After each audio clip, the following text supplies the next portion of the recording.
Right, 그린 클래스 7번째 시간 신경준 선생님입니다. 반갑습니다. 우리 오늘은요, 여러분들과 어떤 내용을 살펴볼 거냐면요, 지구를 살리는 새로운 에너지래요. 우리가 지금까지 쓰고 있었던 에너지, 그리고 앞으로 우리가 쓸 에너지에 대해서 살펴보는 거죠. 우리가 현재 쓰고 있는 에너지 말고 어떤 에너지가 있는지 여러분들과 함께 찾아보도록 할게요. 자, 우리 오늘 살펴볼 세 가지가 있는데요. 돌고 도는 태양 에너지. 두 번째는 여기서 우리는 전기를 수확해요. 이걸 요즘엔 에너지 하베스팅이라고 합니다. 마지막으로 세 번째는요, 이산화탄소를 줄이는 아이디어를 여러분들과 함께 만들어 보도록 할 거예요. 자, 우리 7번째 시간 지구를 살리는 새로운 에너지 지금 시작합니다. 짜잔! 여러분, 태양이 없어진다면 어떻게 될까요? 추워질 것 같다고요? 그리고 태양으로 광합성을 하고 있는데 식물들이 사라진다고요? 여러분들과 함께 살펴보도록 할게요. 자, 우리 브로 친구와 혜연 누나가요, 여러분들에게 영상을 소개해 줄 거예요. 영상 한번 보고 올게요. 짠! 태양이 사라지고 난 후 8분 30초 동안 우리는 태양이 사라졌다는 사실을 모른다고 합니다. 태양빛이 지구까지 오는데 걸리는 시간이 8분 30초이기 때문인데요. 참 신기하죠? 또 태양이 사라진다면 지구의 온도는 서서히 낮아져서 지구의 모든 물이 얼음으로 변하고 지구는 얼음 덩어리가 되어버릴 겁니다. 그뿐만이 아니에요. 빛이 사라지니 광합성을 하지 못하는 식물은 죽을 것이고, 그렇게 되면 초식동물과 육식동물이 차례로 사라져 결국 생태계가 무너지게 되겠죠. 또한 이 빨간 공을 태양, 그리고 이 파란색 공을 공전하는 지구라고 해보죠. 만약에 이 빨간색 공, 즉 태양이 사라진다면 이 파란색 공전하고 있던 지구는 어떻게 될까요? 이 파란색 공은 우주 멀리 날아가 우주를 떠돌아다니는 떠돌이가 돼버릴지도 몰라요. 자, 영상 잘 보았나요? 우리 라이커 선생님들이 설명했듯이 태양 빛이 지구까지 오는 데는 8분 30초가 걸린다고 해요. 8분 30초 전에 출발했고 지구에 도착을 했고, 그런데 만약에 이 8분 30초 사이에 태양이 사라진다고 해도 우린 아마 모를 거예요. 자, 왜냐하면 8분 30초 전에 태양 빛이 우리에게 도달하고 있기 때문이죠. 자, 그러면 그 이후에는 깜깜한 밤이 될 수도 있겠죠. 예를 들어서 태양 빛이 우리에게 오지 않는다면 말이죠. 그런데요, 우리 태양이 사라진다면 어떤 일이 생기냐면요, 지구가 점점 추워져요. 얼음 덩어리로 바뀔 수도 있어요. 1년 후에는 영하 75도까지 내려갈 수도 있고요. 그러면 광합성을 하지 못하겠죠, 식물들이. 그러면 생태계가 무너질 수도 있어요. 그러면 우리 식물들을 먹이로 하는 초식동물, 육식동물 순서대로 멸종하겠죠. 그런 일은 있으면 안 되겠지만요.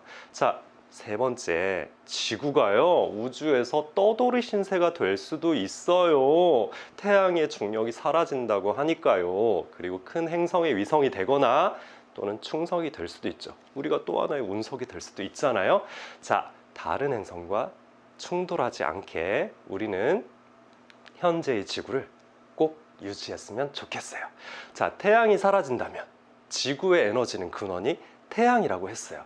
첫 번째 그림에 수소가 나오네요. 그리고 이 수소의 핵 융합 반응으로 인해서 헬륨과 만나게 되고요. 그리고 우리에게 태양광이 도착하게 되는 거죠. 자, 수소와 헬륨의 핵융합 반응, 모든 인류가 100만 년 동안 쓰고 남을 에너지를 우리에게 선물로 주고 있는 거죠.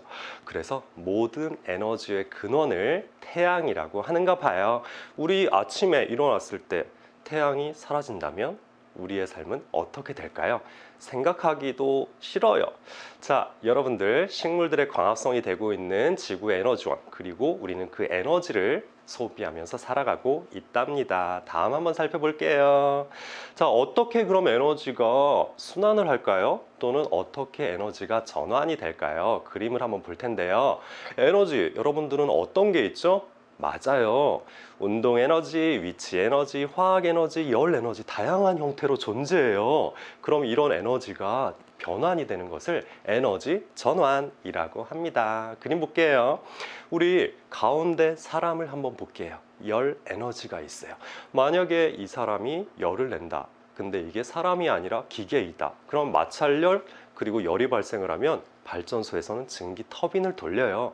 그렇게 되면 역학적 에너지가 발생을 하고요. 열 에너지에서 우리 전기를 저장하고 싶어요. 그러면 오른쪽으로 가보게 되면 화학 에너지가 있죠. 배터리 형태로 저장이 돼요. 그래서 배터리에 들어가 있는 전기, 화살표 대각선으로 내려올게요. 전기 에너지가 있죠. 우리가 만든 전기를 가지고 배터리에 저장을 해서 화학 에너지로 쓸 수도 있고요. 우리 건전지 배터리, 휴대폰에 사용하는 전기, 바로 화학 에너지라고 하게 되는 거죠. 자, 제일 아래쪽을 볼게요. 전기로 우리는 전등을 켜요. 이걸 빛 에너지로 전환된다고 하죠. 또는 태양광의 빛으로 우리는 전기를 충전할 수도 있어요. 전기 에너지로 전환이 되니까요. 자, 이렇게 우리는 에너지의 다양한 형태로 전환되는 사례를 살펴보았답니다. 자, 다음 볼게요. 우리 멀리 높이 있는 에너지를 위치 에너지라고 하죠. 그림에서 롤러코스터가 있잖아요. 사람이 위에 올라가 있어요. 그러면 이 순간에는요, 위치 에너지라고 해요. 그런데 롤러코스터는 아래쪽으로 이동을 하게 됩니다. 그러면 쭉 운동 에너지로 바뀌게 되는 거죠. 이렇게 위치 에너지가 운동 에너지로 바뀌는 것처럼 에너지는 전환하고 있어요. 자, 다음 볼게요. 우리 태양이 사라진다면 식물들의 광합성을 못할 수도 있다고 했잖아요. 자, 그러면 식물들이 광합성을 하게 되는 근원, 우리 햇빛이잖아요. 이 햇빛은요, 물을 증발시켜요. 그러면 구름이 되겠죠? 이 구름은요, 높은 산을 만나서 비와 눈을 내리게 됩니다. 이렇게 해서 물이 순환을 하게 되고요. 이 물은 마찬가지로 식물의 광합성이 될 수 있도록 근원을 제공을 하죠. 그래서 생태계가 유지가 되면서 우리 그림 속에서는 동물들이 있지만 결국 이 동물들은 사람을 포함한 동물들이 결국 물, 식물의 광합성, 햇빛을 통해서 우리의 생활을, 우리의 생명을 유지할 수 있게 되는 거죠. 그래서 태양과 우리는 하나로 연결되어 있어요. 단지 우리는 지구라고 하는 공간에 살아가고 있는 거예요. 자, 그런데 이렇게 에너지가 순환, 에너지가 전환 되는데 왜 문제가 생긴 걸까요? 어떤 문제가 있는지 여러분들의 생각을 워크북에 적어주세요. 모두 적어보셨나요? 그러면 신경 선생님과 함께 그 이유를 살펴보도록 할게요. 자, 현재 우리가 소비하고 있는 자원은요, 화석 연료에 의존하고 있어요. 석탄, 석유, 천연가스, 최근엔 우라늄을 이용해서 원자력 발전의 전기도 얻고 있죠. 자, 이런 화석 연료는요, 수천 년 전에 식물의 유기체가 썩으면 석탄이 되고요. 수만 년, 수억 년 전에 동물의 유기체가 썩으면 석유가 돼요. 그리고 그 위에 층은 가스가 있게 되고요. 이렇게 수천 년, 수만 년, 수억 년 전에 우리 선조들은, 우리의 식물들은, 동물들은 우리에게 유물을 남겼어요. 이게 화석연료예요. 그래서 오랜 시간 동안 변화된 물질인데요. 왜 화석연료가 현재 문제가 됐냐면요, 자원이 한정되어 있어요. 우리 자원이 고갈될 수도 있어요. 가채 연수가 얼마 남지 않았어요 라는 얘기를 뉴스에서 보고 있을 거예요. 석유는 60년 정도 남았고요. 가스는 100년 정도가 남아있거든요. 이렇게 지구상에서 우리가 소비하는 속도가 빨라지게 되면서 한정된 자원이 돼버린 거예요. 그런데 만약 석탄, 석유, 가스를 지금부터 줄여 쓰거나 또는 소비하지 않잖아요. 그러면 땅속에 그대로 묻혀 있게 되죠. 그러면 이 가채 연수는 후손들에게 계속 전달될 수 있어요. 두 번째는요, 이런 화석연료를 사용하게 되면서요, 우리 일군 발암 물질인 미세먼지가 나올 수도 있대요. 그래서 우리 마스크 쓰고 있었잖아요. 그리고 여기서 발생된 것들이 결국 지구의 대기층에 온실가스로 존재하게 되면서요, 기후 위기 또는 이상 기후를 발생시킬 수도 있대요. 왜냐면요, 지구의 평균 온도가 상승되기 때문이에요. 지구의 평균 온도는 연평균 온도가 15도 정도로 유지가 되는데요. 그런데 이와 같은 온실가스, 대표적인 이산화탄소량이 늘어나게 되잖아요. 그럼 이 온실가스층에 이산화탄소가 많아지게 되면서 지구의 열을 더 많이 머금고 있게 돼요. 이렇게 온도가 올라가는 현상을 과거에는 우리 지구 온난화라고 들었지만 이제는 기후 변화 그리고 기후 위기라는 표현을 쓰면서 지구에서의 이산화탄소량을 줄이기 위한 세계의 노력을 하고 있죠. 그래서 우리가 이번 시간에 살펴보는 새로운 에너지라고 합니다. 자, 이렇게 석탄, 석유, 가스와 같은 화석연료를 많이 사용하잖아요. 우리 1990년대는 제임스 와트가 증기기관을 만들었었던 산업혁명이 흥했었던 시기예요. 이때를 기준으로 했을 때 이산화탄소 배출량, 온실가스량이 늘어나게 되면서요. 2020년 현재 315억 톤이나 도착을 했대요. 그런데 해마다 5%씩 늘어나게 되면서 최대 330억 톤까지 늘어날 전망이에요. 지금부터 줄일 수 있는 노력 그리고 실천, 정책이 필요하겠죠. 자, 국제에너지기구에 따라서는요. 코로나19로 인해서 다행히 그래프를 보는 것처럼 335에서 315억 톤으로 약간 줄었어요. 자, 만약 지구에서 화석연료가 모두 사라진다면, 석탄, 석유, 가스가 모두 사라진다면 어떻게 될까요?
자, 앞서 보았던 화석연료의 유한성, 환경오염 문제점을 해결할 수 있는 영상을 보셨어요. 라이코린 친구들, 우리 이 문제 어떻게 해결해야 될까요? 바로 요즘은 신재생에너지라고 부르는 용어를 쓰고 있어요. 이런 환경 문제를 해결할 수 있는 방법, 사람들과 그 문제를 해결하기 위해서 여러분들과 함께 그 에너지를 찾아가 보도록 하죠. 자, 신재생에너지 따라가 볼까요? 라이코린. 자, 우리 신재생에너지는요, 첫 번째 신에너지, 두 번째는 재생에너지. 첫 번째 신에너지, 두 번째 재생에너지가 있어요. 신에너지는 새로운 에너지라는 얘기예요. 그래서 수소에너지, 연료전지, 석탄, 액화, 가스화. 석탄으로 액체를 만들거나 또는 기체를 만든다. 그러면 석탄, 액화, 가스화라고 하게 되는 걸 새로운 기술, 신에너지라고 하게 되고요. 우리 태양, 바람, 물과 같은 것들은요, 지구에서 계속 존재하고 재생 가능한 자원이라고 해서 재생에너지라고 불러요. 화면을 볼게요. 태양에서 오고 있는 건 태양에너지, 그런데 우리 태양 에너지라고 하게 되면 건물 옥상에 푸른색을 띠고 있는 태양광 지별판이 있거든요. 이건 태양광 발전이에요. 한국에는 대부분 태양광 발전이라고 불러요. 그런데 어떤 친구들은 가끔씩 와, 태양열이다 라고 얘기를 하죠. 태양열은 열로 물을 끓일 때의 에너지를 태양열이라고 하거든요. 태양열은요, 이렇게 파란색이긴 하지만 온수 기둥이 수직으로 있는 게 태양열이에요. 근데 태양열은 쉽게 만나기 힘들어요, 한국에서는요. 자, 두 번째, 바람이 분다? 바람이 불어오는 곳, 요 노래도 있잖아요. 이렇게 바람으로 전기를 만들면 풍력 에너지라고 합니다. 자, 땅속이 온천처럼 또는 화산처럼 더워요. 여기서 열로 물을 데우거나 끓이거나 전기를 만들어요. 자, 얘는 지열 에너지라고 하게 되고요. 우리 물이라고 하는 거는요, 수력 또는 수열, 해양 에너지를 얻을 수 있어요. 해양에는요, 조력도 있고요, 조류도 있고요, 파력도 있고요, 해양 온도차도 있어요. 조력. 이거는 그건가 보다. 조석 간만의 차이. 우리 바닷물이 높아졌을 때의 밀물, 그러면 강으로 올라오겠죠? 다시 그러면 썰물, 바닷물이 낮아져요. 이 높이철을 이용해요. 우리 경기도의 서해안가에 있는 조력발전소들이 바로 조수 간만의 차이로 전기를 만드는 조력이고요. 두 번째는 조류. 얘는 이 표면에서 물에 이동할 때의 에너지를 가지고 조류라고 하게 되죠. 해류라고도 부르고요. 세 번째 파력이에요. 와, 해수욕장 가면 파도가 불어와요. 이렇게 높아진 파도의 힘으로 터빈을 돌려요. 발전기를 돌려요. 프로펠러를 돌려요. 얘를 파력 에너지라고 하죠. 바다에서 얻을 수 있는 에너지가 이렇게 많다고요? 네 번째 또 있어요. 바다의 표면층은 따뜻하지만 바다의 깊은 수심은 추워요. 햇빛이 적게 도달하기 때문이죠. 요 표면층과 심해층의 온도를 이용해서 전기를 얻기도 해요. 얘를 해양 온도차 에너지라고도 하고요.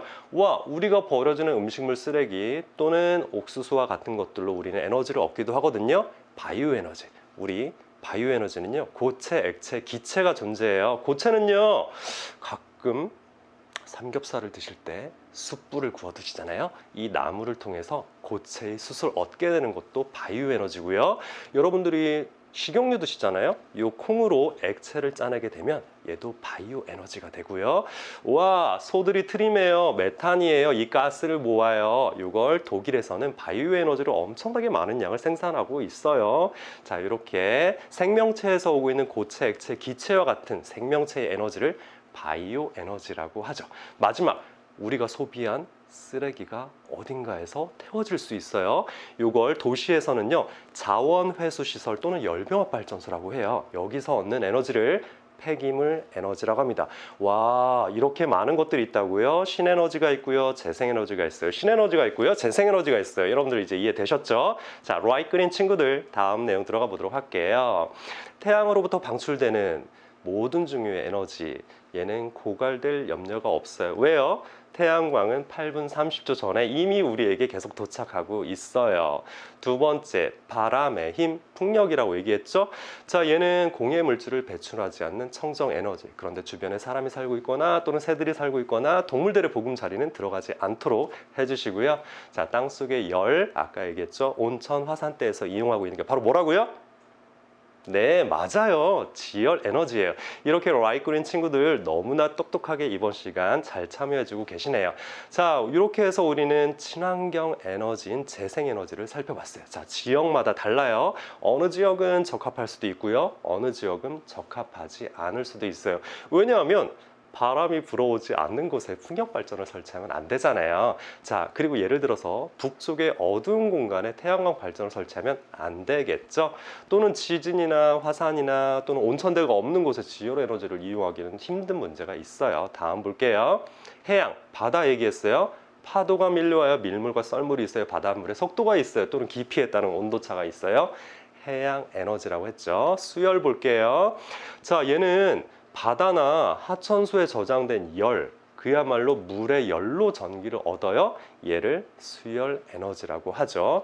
자, 우리 과거에 이용했었던 방식은요, 댐을 지어서 수력으로 전기를 얻고 있지만 이제 세계에서는 3000kW 미만의 소수력을 이용하고 있어요. 또 하나 뭔지 알아요? 우리 소수력을 도시에서 구할 수 있는 방법? 자, 수도를 틀면 물이 나와요. 정수장에서 우리 집까지 도착하는 물의 관, 작은 프로펠러를 넣어서 전기를 얻기도 해요. 자, 수력에서 소수력으로 가고 있고요. 바이오 에너지, 얘는요, 생명체들의 고체, 액체, 기체 우리 이용하게 되는 바이오 에너지 또는 폐기물 에너지, 재생 에너지 이렇게 다양했네요. 다음 볼게요. 자, 신에너지 볼게요. 수소 에너지예요. 요즘에 수소 또는 수소 연료 전지 TV 뉴스에서 많이 볼 수 있는 단어죠. 요즘 세계에서 수소에 관심을 갖기 시작을 했어요. 자, 얘는요, 작은 양으로요, 질소와 물만 생성되고 공해 물질이 만들어지진 않아요. 대신 화석연료를 기반으로 하면 안 돼요. 석탄, 액화가스와 석탄으로 액체를 만들고 가스를 만들고, 자, 기존에 우리 미세먼지를 배출했었던 석탄, 석유, 여기서 나왔었던 미세먼지, 황산화물의 오염물질은 적게 배출되는 측면도 있죠. 근데 얘는요, 얻기에는 많은 양의 또 에너지가 투입되는 경향도 있어요. 자, 이렇게 배터리 형태로 저장하죠. 얘를 연료전지라고 합니다. 자, 다음 볼게요. 우리 신재생 에너지 그럼 얼만큼 한국에서는 정책으로 가고 있을까요? 현재는 6.5%에서 8.9%로 조금 늘어갔고요. OECD 평균이 20%예요. 그래서 2034년까지 한국에서도 25.8%까지 확대할 예정이라고 하네요. 한국도 대한민국 탄소 중립을 2050년에 목표로 하고 있거든요. 자, 이렇게 재생에너지 늘어날 때 여러분들의 힘을 보태고 우리가 에너지 씨앗을 심는 사람이 되었으면 좋겠어요. 자, 2034년 25.8% 기억해 주세요. 이 50%, 100% 되는 시대가 얼른 왔으면 좋겠네요. 그럼 이렇게 좋은 신재생 에너지로 모두 바뀌지 않는 이유가 뭐예요, 선생님? 화석연료에서는 분명히 석탄소 가스를 통해서 미세먼지가 나온다고 하는데 재생에너지로 가면 해결된다고 하잖아요. 자, 왜 되지 않는 이유를 우리 라이커 선생님들과 한번 살펴보고 오겠습니다. 햇빛과 바람은 공짜로 이용할 수 있다는 이점에도 불구하고 태양 발전과 풍력 발전 확산의 발목을 잡아온 것은 바로 저장 문제예요. 그리고 그 해결책이 에너지 저장 장치인 ESS, Energy Storage System인데요. 제 발음 괜찮죠? 제가 또 우리 그린이들을 위해서 밤낮으로 연습했어요. 정말 대단한데요? 물론 ESS가요. 널리 보급되고 있는 이 스마트폰 보조 배터리도 이런 에너지 저장 장치의 일종이라고 볼 수 있고, 전기차는 물론 신재생 에너지 발전에도 쓸 수 있어요. 맞아요. 예를 들어 태양광 발전은 해가 뜨는 낮에만 발전을 시킬 수 있지만 낮에 발전시킨 에너지를 ESS에 저장시켜 놨다가 밤에도 쓸 수 있게 하는 것이죠. 아까 태양광 에너지를 이용한 이 보조 배터리를 크게 만든 것이라고도 할 수 있어요. 그럼 프로쌤, 신재생 에너지를 전부 발전시키고 다 ESS에 저장만 하면 되는 거 아닌가요? 혜영쌤 말대로 저장을 다 하면 좋겠지만 ESS의 비용이 많이 들기 때문에 신재생 에너지로 생산된 전기 가운데 30만 메가와트 이상이 저장 방법이 없어서 버려졌어요. 30만 메가와트라고 하니까 감이 잘 안 오는데 어느 정도의 양인 거죠, 프로쌤? 30만 메가와트는 3천억 와트인데요. 이래도 너무 큰 숫자라 잘 감이 안 오시죠? 에어컨의 소비 전력이 1000와트라고 가정한다면 에어컨 3억 대나 돌릴 수 있는 엄청난 양이랍니다. 와, 이렇게 실제 손실에 대한 이야기를 들어보니까 ESS의 중요성을 새삼 더 깨닫게 됩니다. 그런데 이런 ESS의 비용을 해결한 사례가 있어요. LG화학은 이런 문제를 해결할 방법을 전기차에서 사용한 뒤 폐기되는 배터리에서 찾았어요. 폐기되는 배터리를 어떻게 다시 쓰는 거예요? 수명이 다하지 않나요, 혜용쌤? 전기차 배터리는 폐기 처리된 후에도 7에서 80%는 재사용할 수 있다고 해요. 회수된 전기차 폐배터리를 재활용해서 보다 더 저렴한 ESS를 만들어내는 거죠. 와, 그러면 ESS의 비용적 문제도 해결하고 환경 오염도 줄일 수 있는 일석이조의 방법이네요. 자, 영상 살펴봤고요. 우리 이 문제를 하기로 해서 우리 집에요, 벽을 잘 보세요. 전기 콘센트가 있죠. 발전소에서 우리 벽 뒤까지 전기가 왔어요. 우리는 콘센트에 플러그를 꽂아서 빛, 열 또는 전자제품을 사용하게 되죠. 자, 그러면 발전소에서 만약에 전기가 남아요. 이거를 어디에 저장을 했어야 되는데 우리 그동안 배터리 시장이 정책적으로 많이 가지 않았어요. 그래서요, 우리 LG에서는요, ESS라고 하는 에너지 스토리지 시스템을 접근하고 있대요. 에너지 스토리지, 전기 에너지를 저장하는 시스템이라는 얘기예요. 요거 전 세계가 지금 많이 가고 있는 게 우선 전기차잖아요. 전기차도 배터리가 필요하잖아요. 그리고 전기도 남잖아요. 특히 태양광은 낮에 생산하죠. 이걸 저장했다가 밤에 써야 되잖아요. 그래서 우리 배터리 시장으로 가고 있는데요. 어느 정도냐면 지금 현재 29.5기가와트인데요. 이제 5년만 있으면 94.2기가와트로요. 무려 3배 이상으로 늘어날 전망을 우리는 생각하고 있어요. ESS 단어는 어렵지만 에너지를 저장하는 시스템, 에너지 스토리지 시스템이라고 합니다. 많이 들어보셨다고요? 역시 라이크린 친구들은 똑똑한 친구들이었어요. 자, 우리 활동 하나 해볼까요? 우리 주변에 에너지를 한번 찾아보도록 하죠. 두 친구가 아이디어를 줬어요. 선생님, 태양광으로요, 우리 쓰레기통 어떤 연결시킬 수 있을 것 같아요. 태양광 에너지로 센서에 비추어서 프레스를 작동시켜서 쓰레기량이 얼만큼 찼는지, 그리고 압축할 수 있는지, 수거할 수 있는 시기를 가르쳐 줬으면 좋겠어요. 그래서 아이디어로 쓰레기통에서 태양광을 적용한 센서의 사례, 첫 번째 친구였고요. 두 번째 친구는 뭘 제안했냐면요, 선생님, 우리 공원에 가면 운동을 하는데 이 운동으로 에너지를 얻을 수 있는 방법은 없을까요? 라고 지금 화면 속에서 바로 제안을 하고 있네요. 맞아요. 이렇게 우리의 인간 동력을 가지고도 에너지를 얻을 수 있죠. 특히 발로 밟고 있는 것들, 바닥에 앞전소자가 있다면 전기가 만들어지게 되거든요. 스피커 앞쪽에 이렇게 볼록하고 있는 부분이 바로 수평적으로 누이게 되면 누군가가 계속 누르게 됐을 때는 거기서 압력이 발생해 전기가 만들어져요. 이걸 앞전소자. 운동하면서 전기를 만들어진다? 우와, 헬스클럽에는 그 앞전소자를 깔게 되면 더 많은 배터리를 저장할 수 있겠네요? 맞아요. 이걸 바로 자가 발전이라고 해요. 에너지 하베스팅을 한번 알아볼게요.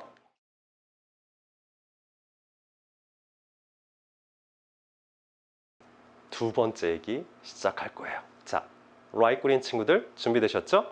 바로 내용 들어갑니다. 자, 이렇게 전기를 수확하는 방법을 에너지 하베스팅이라고 했었죠. 우리 저장되지도 않고 쓰이지도 못하고 버려지는 에너지를 유아 확 잡아서 쓰는 걸 에너지 수확, 에너지 하베스팅이라고 하거든요. 이거에 대해서 한번 알아보도록 할 거예요. 라이크린 친구들 준비되셨죠? 자, 에너지 하베스팅이 뭐냐면요, 버려지거나 또는 사용하지 않거나 또는 작은 에너지를 전기로 변환해주는 기술이에요. 처음 들어요? 에너지 하베스팅 기억해 주세요. 자, 이거는요, 1954년 벨 연구소가 태양광을 에너지로 만드는 기술을 에너지 하베스팅이라고 불렀다고 하네요. 자, 그러면 여기서 나온 거 그림 속에서, 생활 속에서 한번 전기 에너지를 찾아보도록 할까요? 자, 어떤 에너지들이 있었나요? 네, 맞아요. 스마트폰 설치할 때 이거 분명히 압력이 발생을 해요. 그럼 여기서 전기를 얻을 수 있고 이걸 휴대폰에 바로 저장한다면 더 좋겠죠. 또 하나는요, 우리의 인체의 열로도 에너지를 얻을 수 있죠. 우리 세 번째는요, 형광등의 불빛 쓰고 버려지는 게 아니라 이 불빛으로 다시 또 태양광과 같은 것들을 충전하게 된다면 배터리에 저장할 수 있어요. 맞아요. 세 번째, 와이파이, 공유기. 미국에서는요, 와이파이 통신에 사용되는 전자파에서도 에너지를 얻을 수 있는 기술을 개발했다고 하네요. 와, 이거 한국에 없는데 우리도 이런 새로운 에너지 하베스팅, 에너지 수확 아이디어로 적용하면 좋을 것 같아요.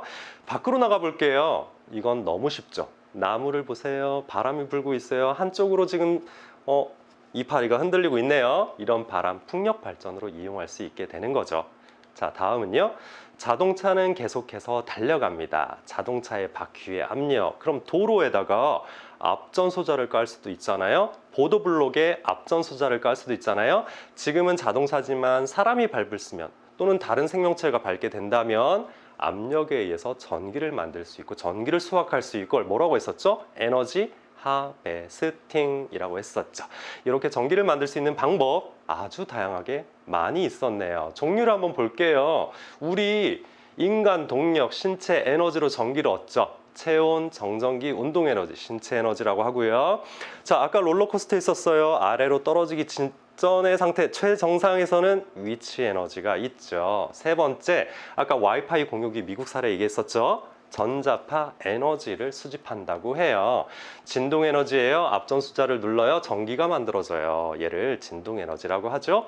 온도차로 인해서 아까 바다 표면층, 바다 깊은 심해층 이 온도차로 인해서 전기를 만드는 걸 또 열 에너지를 수확할 수 있죠. 사람 몸은요 36.5도 체온을 계속해서 내고 있거든요. 자, 지구 중심으로 잡아당기는 힘을 뭐라고 하죠?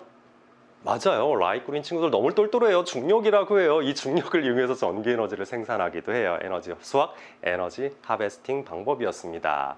자, 조금 더 자세히 살펴보도록 할게요. 앞전소자, 진동 에너지 저장. 요거 라이커 선생님, 진동 에너지 앞전소자 소개해 주세요.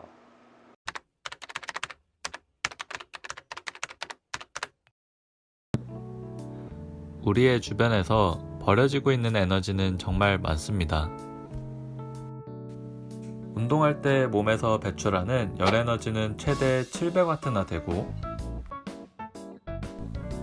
변기에 물을 내리거나 샤워할 때 40 마이크로리터당 0.42mW의 에너지가 생성됩니다. 또한 성인 한 명이 걸을 때 0.1에서 0.3W의 진동 에너지가 발생합니다.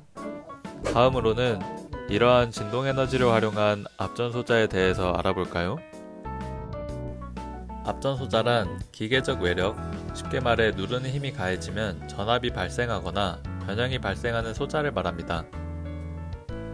오늘 실험에는 앞전소자가 들어간 앞전 발전기, 충전회로, 그리고 실제로 빛을 내는 LED가 사용됩니다. 앞전소자와 LED를 연결한 경우 충격을 가하게 되면 바로 빛이 들어오게 됩니다. 추가로 충전회로를 연결하게 되면 충전회로에 발전시킨 전류를 저장하게 됩니다. 그런데 이걸 어떻게 쓸까요? 정답은 신발에 있습니다. 깔창 속에 발전기를 넣고 사람이 걸을 때 뒤꿈치에 생기는 압력으로 전기를 만드는 신발 깔창 발전기가 만들어지는 것이죠. 더 나아가 휴대폰을 충전할 수 있는 보조 배터리로서의 역할도 수행합니다. 이렇게 버려지는 다양한 에너지를 수확하고 다시 사용하는 에너지 하베스팅. 우리 주변의 모든 것이 에너지입니다. 네, 버려지는 에너지를 수확하는 기술, 우리 동영상 속에서 보여줬던 사례 한번 볼까요? 여러분들이 게임기나 휴대폰이나 무언가를 누르고 있을 때 이 누르는 힘으로요, 또는요 표면에 태양광 셀을 달게 되면 전기를 얻을 수 있는데요. 2020년 미국 노스웨스턴 대학교에서는요 배터리가 없는 게임기가 제작되었어요. 왼쪽 그림처럼요. 이러면 태양 전기가요 전기 에너지를 만들고 게임하면서 버튼을 누르는 동작을 추가하는 거죠. 자, 우리가 누르는 힘, 태양광의 힘, 이걸로 게임기를 이용하고 있어요. 여러분들도 해보고 싶다고요? 도전해볼 날이 금방 올 것 같아요. 자, 두 번째 사진은요, 우리 우주 공간에서는 에너지를 얻기가 너무 힘들어요. 전기를 얻기가 힘들어요. 그럼 우리가 직접 전기를 만들어야 돼요. 태양의 에너지를 이용하거나. 이때 건강을 체크해주는 스마트 우주복, 이 팔에다가 헬스케어 기기를 착용하고 있는데요. 이건 바로 체온으로 전기를 만드는 에너지 수확, 에너지 하베스팅 장치라고 합니다. 우와, 너무 놀라워요. 첫 번째, 게임하면서 전기를 얻어요. 물론 태양광이 달려있긴 하죠. 두 번째, 우리 우주인들이 입고 있는 우주복에는요 인체 열로 전기를 만드는 바로 신체 열 에너지 방법이 있다고 하네요. 이게 바로 에너지 하베스팅 방법이었고요. 우리 주변에서 쓰이지 않는 에너지를 전기 에너지로 전환하는 에너지 하베스팅, 앞에서 얘기했죠? 이거 말고 새로운 에너지는 뭐가 있을까요? 이런 연구가 활발해요. 여러분들도 미래의 이런 연구자, 이런 과학자가 될 거거든요.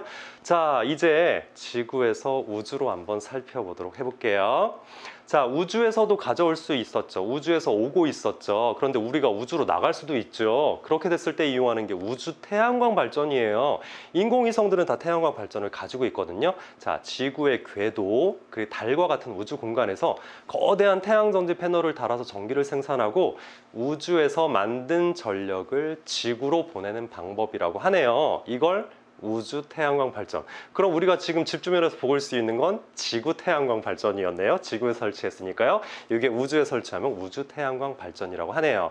자, 우주에는요, 대기층이 없기 때문에 태양에서 내리쬐는 태양 에너지를 그대로 받을 수 있잖아요. 지구보다 태양이 더 가까우니까요. 그럼 밤낮 상관없고, 우리는 낮밤이 있기 때문에 지구가 자전을 하고 공전을 하고 있기 때문에 낮이 존재하고 밤이 존재하고 계절이 존재하잖아요. 그런데 우주는 태양광을 그대로 쏘일 수 있게 되면서 24시간 항상 일정한 전력을 공급할 수 있다고 하네요.